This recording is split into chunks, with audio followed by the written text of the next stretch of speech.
Thank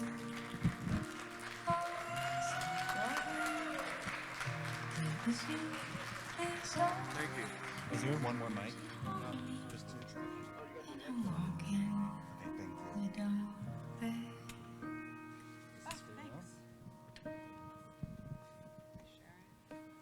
you. Yeah, it's fine. Can we get another round of applause for Art of Rebellion?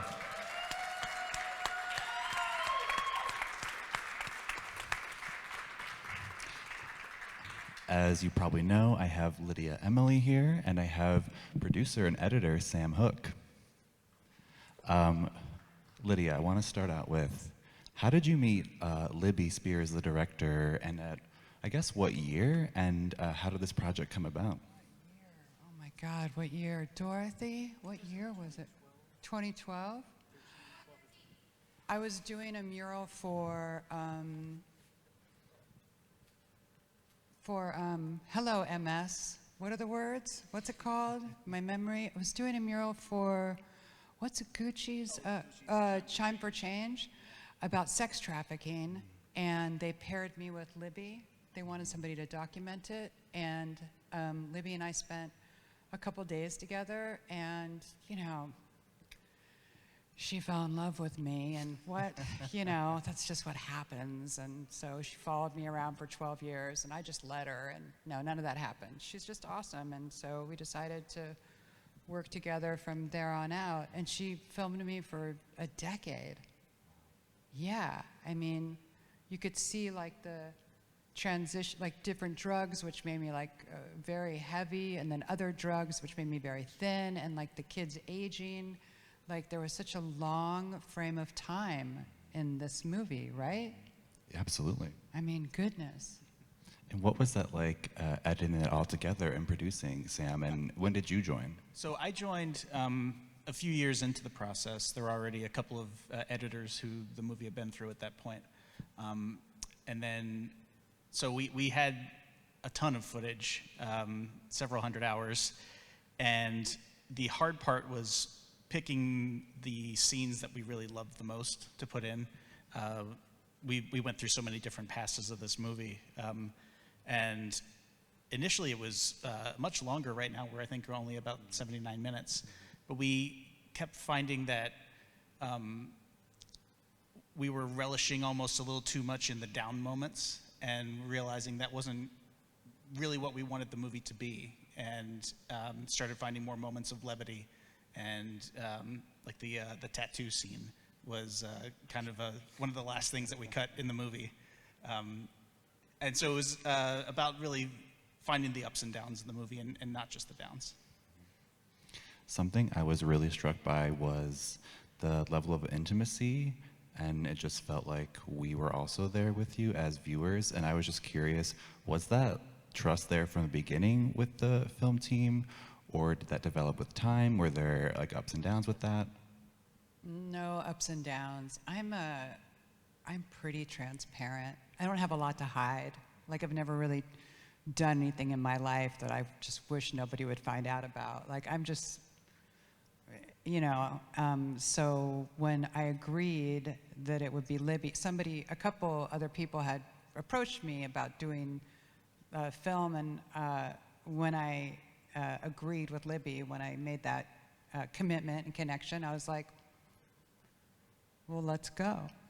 You know, so yeah, I didn't have any, I don't feel like anything that I do on a daily basis with my kids or my art or whatever, I don't feel anything I do has cracks that need covering. Does that make sense? Of course. Yeah, okay. And I think that shows on screen too. Oh, good. By the way, Reed had his tattoo covered. Just letting you guys know that he went to Thailand and his new wife was like, no. And she had that covered right away. Do you want to add anything to that, Sam? Oh, no. Oh. What would you say were the biggest production challenges? Well, I guess, and I think this is true of a lot of documentaries, everything moves very slowly. Funding comes in piecemeal over time. Finding, moments where you work on the movie for a few months at a time, and then you run out of funding. You have to wait, go shoot some more, edit some more, and you keep almost thinking that you're done. And then you're like, no, we could change this. This could be better. We need a little bit more of this. And that process just keeps repeating itself for a few years after the first point where you think you're finished. So I guess for me, the biggest challenge was being able to realize, nope, we're not done yet. We have to keep going until it's right. And before we open it up to the audience for questions, I do have one final one for you. This might not be a great question, but how does it feel watching the film all these years later and being here in Cleveland right now? Okay, well, your city's dope. We'll just say that. Cleveland's dope. Yeah, this place is polished. It's like you guys scrub the buildings when everyone's asleep. It's so clean. To watch it is awesome because it's your home movies. Anybody who's got kids or girlfriend, boyfriend, or lived any kind of life, to be able to see your home movies on a big screen with a soundtrack and have it be all stuff that you still 100% stand behind and believe in. Again, no cracks, right? So it's awesome. It's awesome. No, I'm super grateful. Actually, I was just talking to him on the way over here. I was like, so let's talk for a second. Could we just put together all the kids' birthday parties and throw a song behind it? And how much would that cost? So, it's great. It's super awesome. No, and thank you for having us. This is wonderful. This theater is sick as fuck. It's so cool. Sorry. You're allowed to swear. You guys should be mad impressed with yourselves. This city is sweet. Well, we're happy to have you here, and it's a great pleasure. Audience members, it's your turn. We have mics coming around. Anybody? Yes, Dorothy. Dorothy has a question? I think so. Well, now I'm nervous. I wasn't nervous before. Thank you. How does it feel being the coolest person ever? That's my daughter, by the way. So who's the coolest person ever? Who's in school for astrophysics? You are. Who's going? So Dorothy's, this is all I'll say, because I don't want to take away from the movie time, but Dorothy is the bravest person I know. She is not gifted in math, not gifted in any of this stuff, and you know what she does?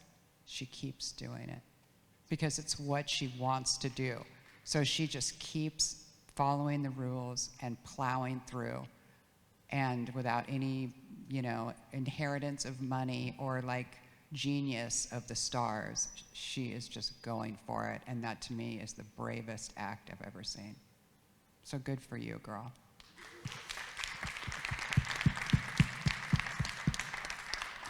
Okay, now Yes, for question real. right behind Dorothy.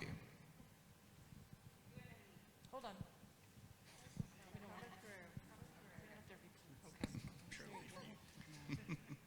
Did you have any hesitancy showing the vulnerable side of yourself to all of us? Is that for you? No, that's for you. It's for me? That's for you. No, none. I don't have any. Even if I had done something in that decade that I was like, oh, I can't believe I used to listen to Dio, some weird band, random. I might be like, oh, I remember that phase, but I don't. No, in terms of your disease, though, just to watch it, to be terrified, and to show everyone that. That's my medicine timer, by the way. That could be mine. Dorothy will remind me. It's in my pocket no, I'll be down in a second. Whoops. Did I have any hesitancy about showing my disease progression? Was that the question? Oh, how vulnerable you are with your disease? No, I don't think that society should turn a blind eye to that. Not every ad should be, and we're beating it, and look at us, and we're strong, and I don't like, there's all these commercials out now, you know, not today, crones. It's like this tough woman with a Karen haircut, and she's like, not my child, and you know, all that bullshit. Like, that's all really fine when you're having a good day. But for every one good day, sometimes there's 5 terrible ones. And we gotta like act mighty all the time. And it's just not, yeah, there's definitely some scenes where I was at my lowest, you know, where I was like, that's cool, I peace out. If I got hit by a car today, I'm right on. And I'm sure I'll have days like that again. We can't all be mighty all the time. And if you show if we can acknowledge that there's a vulnerable side in everyone, wouldn't that just bring out more of our humanity, I hope? I don't know if that answers it. Oh, yay, clapped her. I can't see, so you guys could all be like, she sucks, and yeah, which would also be true. No. Kind of. Okay. Any more questions? Can you see that? Oh, Hi. right over here. Wonderful film, amazing story. Like, what a gift. Thank you so much. And for letting all of us into, you know, well over a decade of your life. Awesome. I'm wondering just about like what do we do to be helpful to everybody who doesn't have access to health care? Are you involved in any particular movements to have universal health care or something? Where are you with that stuff? Do you want to talk too? No, not at all. Okay, cool. He's like, I have health insurance. I'm fine. I'm just kidding. I don't know that. So, okay, universal health care would be the goal, right? Like if that was the option, for sure. Local legislators I mean, I don't know how it is here in Cleveland. I don't actually know how it is in my city. From week to week, it can change. But being involved in access is important, and championing these new pharmaceutical kind of branches that are popping up right now, where people can, the legitimate ones, where people can join and have access to generic medicines.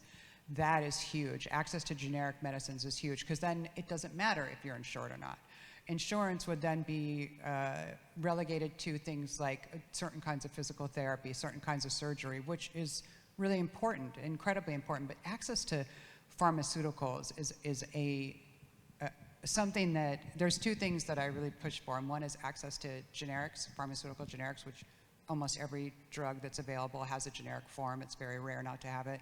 And number 2, care for caregivers. So for each one of the people you see in a documentary or a movie about someone who's sick, you have a caregiver for that person. You saw Dorothy is in a lot of cases my caregiver. A husband, a wife, a nurse, an aide, whatever. These caregivers, a lot of times their life is disrupted by the person who's sick. Not in a, I mean, sure they're happy to do it. I don't mean disrupted in a negative way, but disrupted for sure. And they need help. Those people need to be supported. Caregivers are so vitally important to the sick. And at some point, every one of us will be sick. There's the chances of you just being struck down by the bus and going out cleanly are pretty rare. At some point, we will all experience a point where we need to be cared for. So when that happens, let's say you have, actually I don't know anything about his life, but let's just pretend. We're gonna pretend that he is also an actor and he's quit his job at Starbucks. I'm just throwing stuff together. Please go. Yeah, Starbucks. They quit his job, and he's like, I'm gonna be an actor, and his parents are like, you go, we believe in you, and he's like, I'm gonna quit, and then I'm gonna walk out the door, and then he gets something. Doesn't even make any difference what it is. Doesn't have to be something big, like cancer or MS or lupus. He needs knee replacement. He got Lyme. I mean, pick something that you can, if you catch early enough, is manageable. He's young, he's healthy. If he has access to those drugs and he has access to care, he can go on to make the movies that will all make us cry, because he will be not winning an Academy, because that seems so passe now, but winning something better. You don't want to get smacked, right, by an Academy. But so access to pharmacy, and sorry, I'll go off on healthcare subjects forever. I'm sorry you asked that question, because I'm sure everybody is ready to go outside and have a cigarette, but access to pharmaceuticals is incredibly important. So whatever kind of voting you do, it doesn't make any difference if it's right or left or middle. There are always bills on the docket that have to do with healthcare and access to medicine.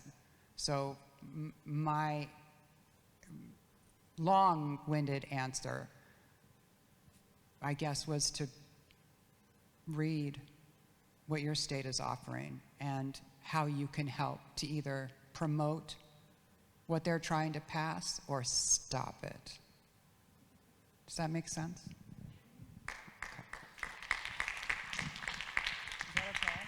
That Do you work at Starbucks? Because that'd be amazing. No, it was a Panera. Oh, but I love that place. Here you go. Sure. He's next. Hi, I have a question. I was curious if having a camera follow you around, did that make it easier to go on or harder, like in your toughest moments? Easier to go on or harder? Yeah. And also, are you still planning a trip to the Congo? I would love to go to the Congo. That's a great question. Do you know I can't go now because I'm doing a flush of chemo infusion to try and stop my MS from getting worse, and so I can't take some of the shots that are allowed in the Congo. But yeah, I would love to go there. I mean, how can you not want to go after reading King Leopold's Ghost? What the fuck was that insanity? People around here complain. Just pick up a history book and see what happened in the Congo. Oh my God. Okay, what was the first question? What was the first question? It was about the cameras following you. Oh, the camera's following me. Was it harder, easier? Is that what, or no, did it make it more like to go on? Yeah, I'm sorry. Well, I mean, it was awesome. I created a friendship with Libby, who was the director, and the people who worked with Libby, like Heather and the people who were around her. So they became a bit part of the family. So we have these big potlucks every month, and people would bring food, and we would have gumbo contests, and and drink and talk shit, and the film crew became part of that experience.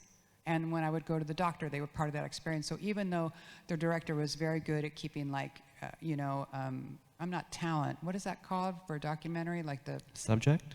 Subject. Starbucks misses you. So she was very good at keeping the subject director boundary, so that she could continue to make her film, but she was still became part of the family. So she just blended in because everybody was always, that was the beginning of the birth of the iPhone, so that's how old we are, Dorothy. But everybody was filming all the time. I don't know if it was the filming that kept me going or just their love. Take your medicine, says my phone. So bossy. Okay. Yes. I want to visit a very specific moment in the film when you were on Skid Row doing the mural, and there's the scene where you're getting chewed out. Where did you go in your mind, and what were you thinking about? And then also for editing, what didn't make it from that, like the footage? Well, as far as what didn't make it, there was a lot more yelling at her, and just a lot more just harsh interactions with people. I think that scene initially was about 9 minutes long when we first put it together, because there were just so many conflicts and then so much reaction from Lydia and her team, and then just had to chop it down to what the heart of the scene was.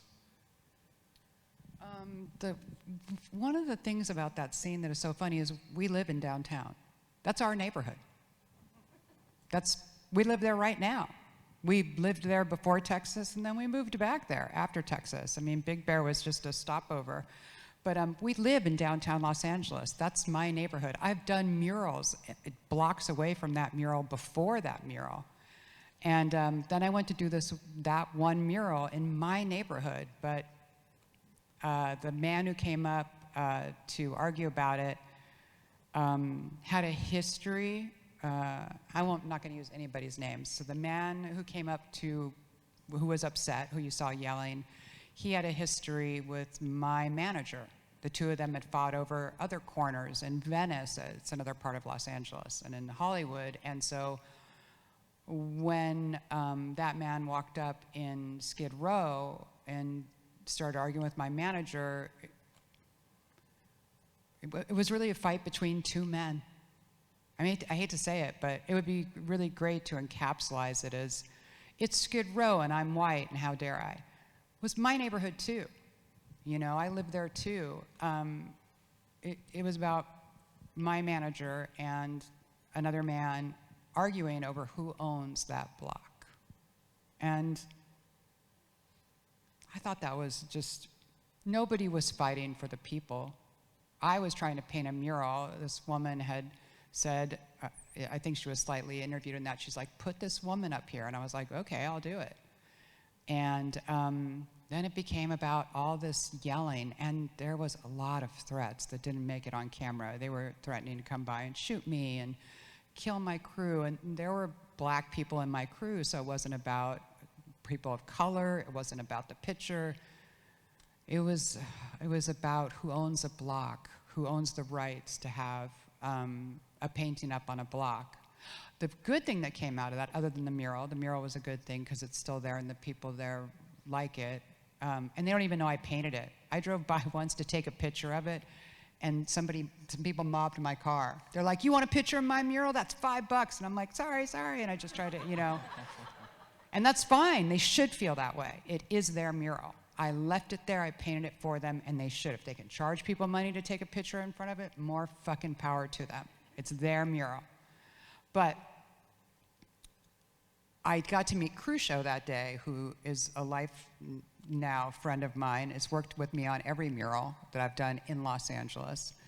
I hire him for every job, and he's been wonderful. And the two of us bonded and let those two guys, my manager at the time, he's not my manager anymore, but my manager at the time, and the guy from the neighborhood who was trying to represent the neighborhood, they fought on the corner for days while Crucio and I painted. So it was actually, ended up being a really beautiful experience. Was that a helpful answer? Yes. Or did he leave? He was like, Oh, fuck no. this girl, I'm out of here. Anyone else? I think, oh, right here.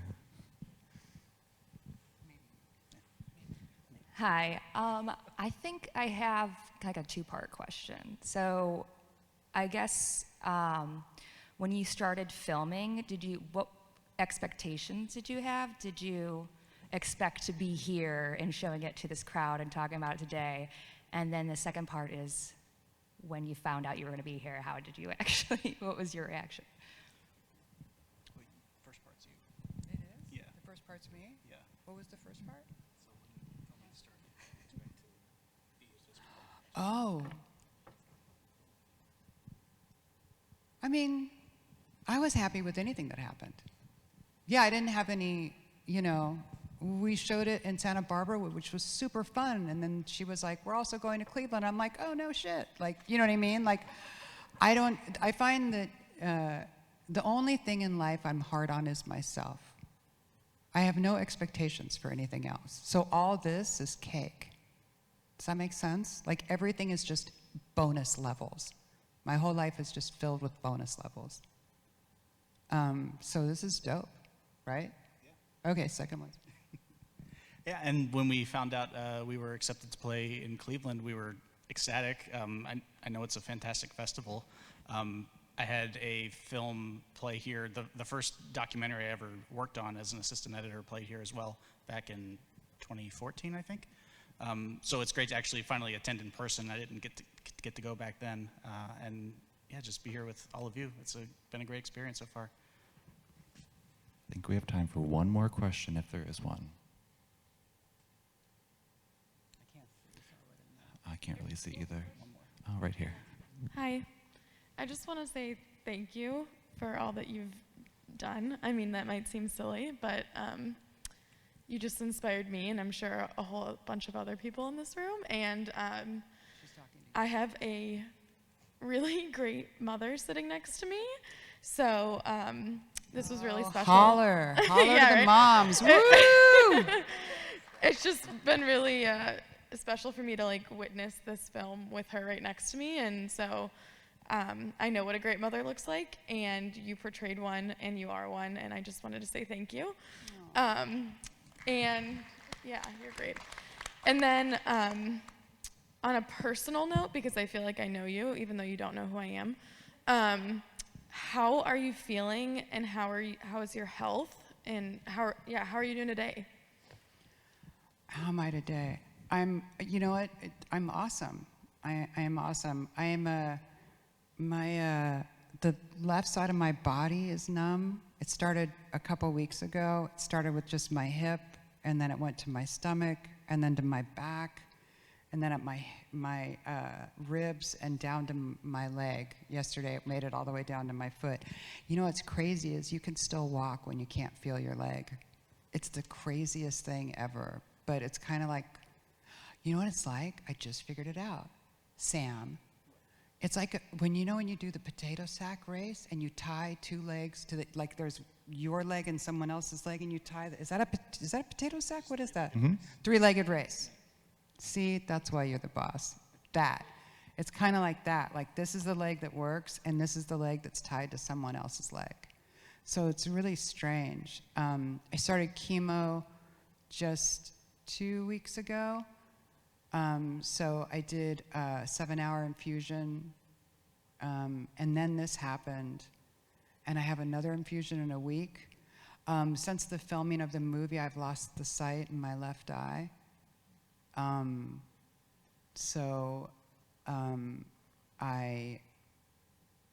It's difficult with depth perception as far as painting goes. I was wearing an eye patch for a while, but those are rubbish. Did you know that eye patches make your eyelids sweat? That's a real thing, eyelid sweat. So I decided to stop trying to be like a cool James Bond villain and just not wear it. And but I don't take care of myself as I should. I work way too hard. I work ridiculous hours. I try to work when my kids are asleep. I've done it their whole life. So if you're taking care of yourself and you're not acting like a maniac like me and climbing walls and flying around to do talks, and if you just, take care of yourself, sleep, rest, let your mom do all the dishes, if she's offering mom, by the way, hopefully you won't progress as much as me. I definitely have taken I only have a few minutes left, so let's do as much as possible route. And that's not always the best route. It's the route that I chose. But we're all different. And my mom had a pancreatic cancer, and the doctors were like, she's got 2 weeks, and that was 12 years ago. And she is such a pain in my ass. And you're like, what happened? Jesus. So anyways, we could all have the exact same disease, and we would all experience it different. Just like we could all have the exact same husband, like a perfect cardboard cutout. And all of our experiences will be completely different.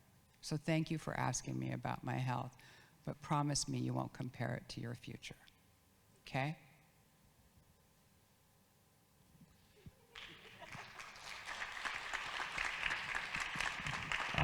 Thank you both for sharing this film, for sharing this story, and thank you all for coming, and have a great night. Thank you for coming.